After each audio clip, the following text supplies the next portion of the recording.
Hi friends, welcome back to my Maple family. So today I'm here to share with you some information related to simple sentences and complex sentences. तो friends पहले तो ये बात करते हैं कि ये सेंटेंसेस में क्या डिफरेंस होता है और ये हमें समझने की ज़रूरत क्यों है।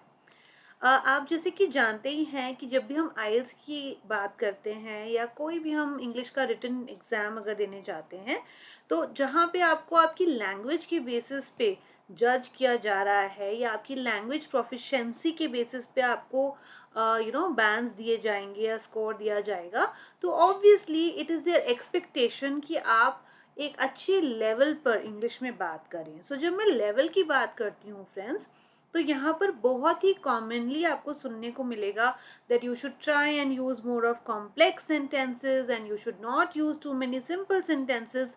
वेयर एज जब मैं अपने स्कूल टाइम की बात करूँ तो हमें स्कूल में हमेशा ये बताया जाता था कि हमें हमेशा सिंपल सेंटेंसेस बनाने चाहिए, लेकिन वो ग्रामेटिकली बिल्कुल करेक्ट होने चाहिए, राइट? तो ये बात बिल्कुल सही है, लेकिन जब हम लैंग्वेज प्रोफिशिएंसी की बात करते हैं वहाँ पर वो आपकी प्रोफिशिएंसी लेवल चेक कर रहे हैं कि आप किस लेवल पे जाकर इंग्लिश में बात कर पाते हैं। तो इसीलिए ही सिंपल सेंटेंसेस जो होते हैं उनमें आपको कम बैंड मिलेगा instead of if you are using complex sentences. तो मैं आपको ये सब डिटेल में बताने वाली हूँ आज की वीडियो में। सो बने रहिए इस वीडियो की एंड तक and definitely consider subscribing to my channel if you like any information shared here. Okay, so let's get started. तो सबसे पहले फ्रेंड्स बात करते हैं कि सिंपल सेंटेंसेस होते क्या हैं। तो जब मैं बोलती हूँ सिंपल सेंटेंस तो इसका जो मीनिंग ही है सिंपल। बहुत ही सिंपल सेंटेंस होते हैं पर ये मीनिंगफुल होते हैं और ग्रामेटिकली बिल्कुल करेक्ट होते हैं, राइट? तो जब मैं बात करती हूँ एक सिंपल सेंटेंस की, तो एग्जाम्पल में अगर आप समझें, as you can see on the screen right now, Riya waited for the train. अब यहाँ आप देखिए कि इस सेंटेंस में मैं बात कर रही हूँ एक सब्जेक्ट की, एक इंसान की, रिया है जिसका नाम। उसके बाद मैंने यूज किया एक वर्ब फॉर्म। वर्ब मीन्स एक एक्शन वर्ड जो कि कहता है वेटेड। अब वो बता रहा है कि रिया क्या कर रही थी, तो रिया वेट कर रही थी ट्रेन के लिए, राइट? तो ये एक बिल्कुल ग्रामेटिकली करेक्ट सेंटेंस है friends. Secondly it is conveying us a meaningful meaning दे रहा है हमें कुछ, लेकिन ये एक सिंपल सेंटेंस इसलिए है क्योंकि इसमें एक सब्जेक्ट है, एक एक्शन वर्ड या फिर वर्ब है और एक कंप्लीट आइडिया है। That's it. Okay, there are not more than one ideas being associated in this one sentence. एक ही आइडिया को कन्वे कर रहा है, एक से ज्यादा आइडिया को कन्वे नहीं कर रहा, इसीलिए ये एक सिंपल सेंटेंस है।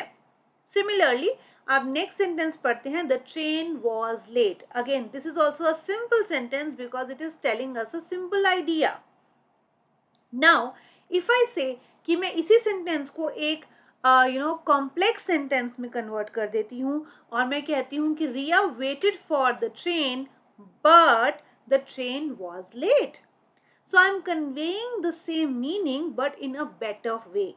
और वो मैंने कैसे किया? मैंने यहाँ पर एक ऐड किया word which was but. So I will explain you कि जब आप एक सिंपल सेंटेंस यूज करते हैं तो आप उसको एक बेटर सेंटेंस में कैसे कन्वर्ट कर सकते हैं। उसके लिए हम कुछ और एग्जाम्पल्स लेते हैं सिंपल सेंटेंसेस के। For example on the screen right now you can see the teacher chose groups, John and Sarah were selected as partners for a project. Sarah did most of the work. अब ये तीनों sentences एक ही idea को एक एक meaningful sentence में बता रहे हैं, एक आइडिया को।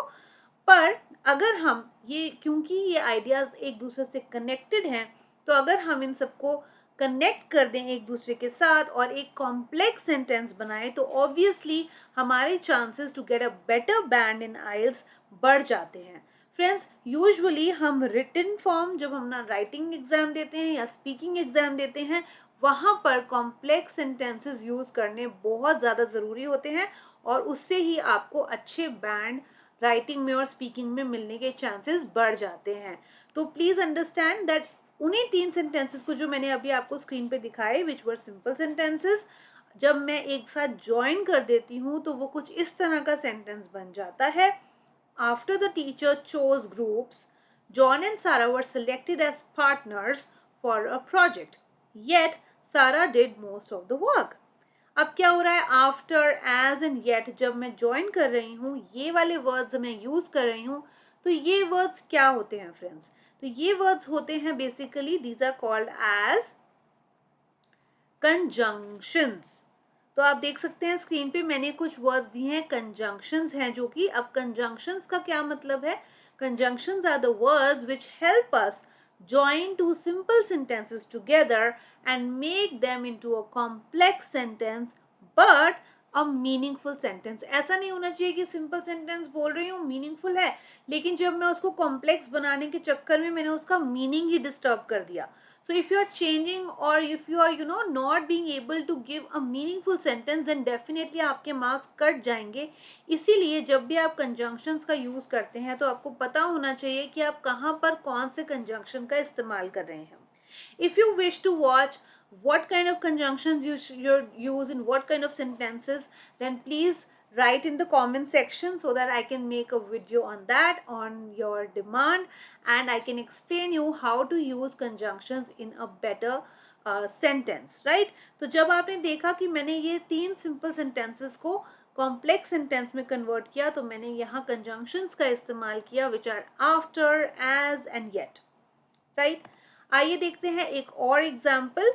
The football match was cancelled, it was raining. So आप देख सकते हैं ये 2 सेंटेंसेस हैं, 2 सिंपल सेंटेंसेस हैं, मीनिंगफुल सेंटेंसेस हैं, ग्रामेटिकली बिल्कुल करेक्ट सेंटेंसेस हैं. पर जब मैं सिंपल सेंटेंसेस का प्रयोग करती हूँ तो I can't score more than a band 6 in IELTS, right? But if I want to score a little better, band 7 या बैंड 8 के लिए अगर आप अचीव करना चाह रहे हैं, तो you must be aware how to create one complex sentence. So just below this, the first 2 examples, you can see the third sentence, which is because it was raining, the football match was cancelled.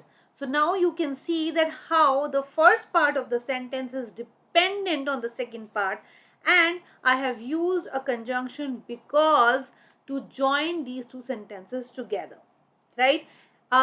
अब हम next sentence में देख सकते हैं, the football match was cancelled because it was raining. Here again I have used because to create a complex sentence or to join the 2 ideas of these 2 simple sentences by using the word because. So because is the conjunction here which is helping me join 2 simple sentences and make a better sentence out of it.